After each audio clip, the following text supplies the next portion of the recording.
Hello everybody, Sir X here to show you some bugs and exploits in Total War Warhammer's online multiplayer.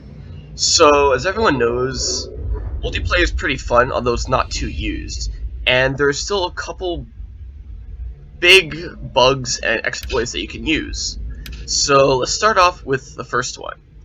So, you have the Empire Captain, right?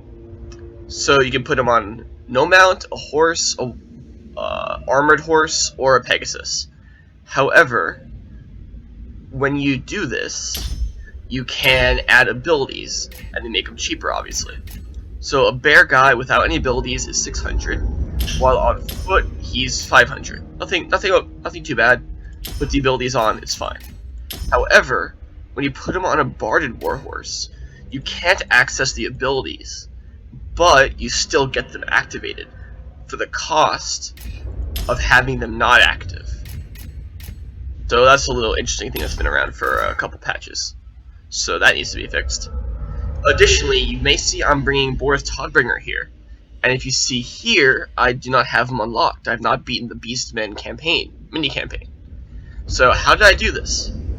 Well, what you do is, I think you may have to have bought the DLC but not beaten it. And this doesn't work for the other unlockable heroes, which are Zathoriel the Everwatcher, as well as Grombrindle. What you do is you just go to a regular Empire build, and you keep auto-generating an army until you get one, headed up by Boris Todbringer.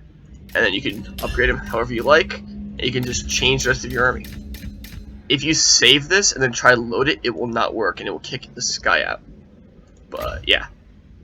So moving on. So these are nice spearmen and halberdiers of the Empire, as usual. Here to talk about how the Bretonnians are much stronger for the price for these guys. So a regular Empire spearman costs 400 versus a regular spearman at arms for the Bretonnians. So as you see here, the Bretonnians cost 100 less, have 12 less morale, but have equal stats. So you're thinking, okay, that's okay. However, they have bonus. These guys have only a bonus versus large, while these guys have bonus versus all, which is incredible. Additionally, when you add upgrades to them, they only have -7 leadership difference, retaining their defense against all, as well as highly increased melee stats, which is pretty broken. It gets even worse when you consider the halberdiers. These guys have the bonus versus the defense versus large, while these guys have the defense versus all. And when you upgrade them to make them cost the same amount,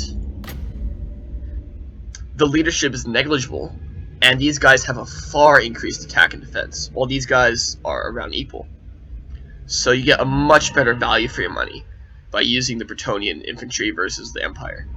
We think it's going to get patched soon when the next Bretonnian expansion comes out, but it's still a problem now. Additionally, Louis Leoncoeur is hands down better than the Lord, but his price kind of reflects that. So, moving on. The vampires. So they were a little bit scary back in the day using their life leech and invocation to heck. The vampire Death Star has been nerfed pretty nicely because there's a cap on health. However, there's still a couple things. For example, the Red Duke is pretty cool. You unlock him by defeating the Elf mini-campaign. Has this unique ability over here, which is Elf Scythe, which gives a nice debuff to speed, melee defense, and physical resistance, which is really nice. However, it's not supposed to target any unit except for a Lord or Hero. However, this thing however works on the Wood Elf Treemen for some reason. I think it's because they think the Treemen are like the ancient Treemen, and for some reason you can target these guys, which are a monster. This is the only unit you can target with that, but it's still something that needs fixing. Moving on to Necromancer. So he's a pretty cool guy, not taking too much anymore. You can put him on foot, a horse, or these corpse carts if you have the DLC. However, when you put him on a corpse cart, I like taking the best corpse cart, because you get access to the best regen. Let's take all these off. He only costs, take out this because it's basically useless. he only costs around 300 more than a regular corpse car. And what does he get? He gets incredibly higher weapon strength because he's a hero. He gets much better stats and health, as well as a charge bonus. Additionally, for some reason, this is a side glitch or bug, he loses the crumbling and disintegration ability when he's on this, which is really strange. All the other versions have it, but for some reason the corpse cart with the unholy lodestone lacks this, which is very strange. But yeah, in general, you never want to take a regular corpse cart. The necromancer on the corpse cart is not well priced for what it does, especially when you take him naked. So, and you can also take extra regen ability, so he's even stronger. Keep that on too. Yeah, still 300 more, much better value. Moving on. The Wood Elves. So the Glade Lord is hands down better than the Glade Lord, obviously.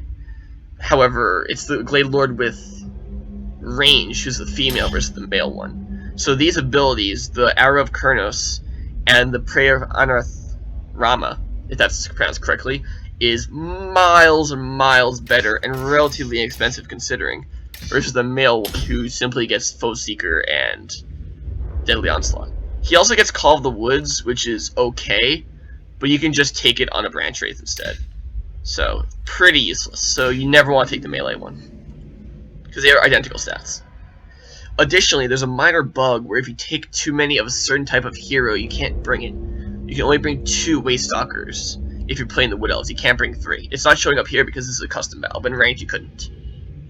And now the big part of the video. The reason why I wanted to make it in the first place. Wildwood Rangers.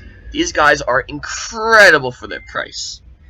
They have a 45 weapon strength bonus, which is pretty great. It's actually overpowered, in fact. So initially, according to C.A. Duck, a person who works at Creative Assembly, he stated that they were supposed to have a buff from 24 to 28 armor piercing. However, as you see here, it's up to 38. However, something messed up before the game went out, because it was supposed to be 36 total weapon strength, but now it went from 27 to 37 armor piercing, for a total of 35, which is a bonus of an additional 9 armor piercing damage, which is incredibly strong and a bit overpowered. So I'll put in the description what he said about this, but these guys should be getting buffed down in the next patch, so yeah, it just really needs to be addressed. Additionally, going on to Tudor Thew and the Lore of Beasts, they have hands down the best spell in the game with Flock of Doom, which is basically the new Devolve, or Fate of Buna. However, it's not as good, but in a world where almost every magic spell is pretty awful, and even some lores are awful, special attention to the Lore of Metal and especially Balthazar Gelt, this spell is extremely overpowered in the current meta, and it lets the Beastmen, the Elves, and Empire even just bring this and be able to do tons of damage for relatively few wins of magic. Additionally, heroes are supposed to be good at melee and stuff, and they are. So if you bring this guy naked with no abilities, he costs 700 and has a pretty nice weapon strength and melee stats. However, the Branch Wraith, which is supposed to be a mix of a wizard and a warrior, if you take off all of his abilities, he costs only 450 and has some pretty hefty strength and attack. And I've seen people bring a trio of these guys naked without any of their abilities, and these guys cause fear and have the physical resistance. So these guys are really a force to be reckoned with, and are borderline overpowered. So, something to watch out for, or maybe get fixed. Additionally, the Eternal Guard, both versions of it. So these guys, I think, recently got price increase, which is good. However, what we're focusing on here is their incredibly high morale, which is higher than any of the other infantry here, at 80, which is really strange, including higher than some of their lords, the regular lords, as well as older heroes, which is pretty broken, and should probably be fixed. Yeah. These guys have way too high leadership for what they do. you'll often see like 5 or 10 of them come back towards the end of the battle and just like be a nuisance for an enemy army. So that probably needs to be fixed, or you can use it. So going on to the Greenskins, this is pretty famous and it's been around for a while.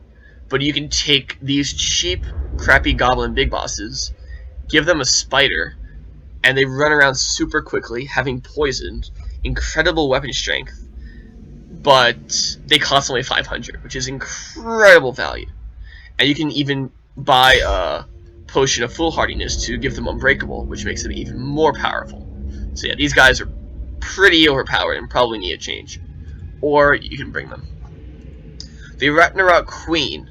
So after the increase to summoning, she becomes incredibly strong, having 5 casts. I think that's 5. I thought it's 6, but I guess it's 5 casts of these regular spiderlings, which the cost over the regular Ragnarok Queen is basically an extra less than 100 cost for each of these units, which can be summoned behind enemy lines, which is incredibly powerful for her extra only 400 cost. So yeah, that's a bit of an exploit. Moving on to the final one, which I guess is more of a bug, or I guess. Kolek has 70 leadership, while the Dragon Ogre Shaggoth has 85. Well, this guy is a legendary lord. The rest of the stats are balanced pretty nicely, I guess. Kolek is a little bit stronger, but that leadership probably needs to be changed. So yeah, just a little heads up for you guys about what needs to be fixed, / what is abusable now. Yeah, so I'm Surex. Follow me on Twitch or subscribe to me on YouTube. Take care, everyone.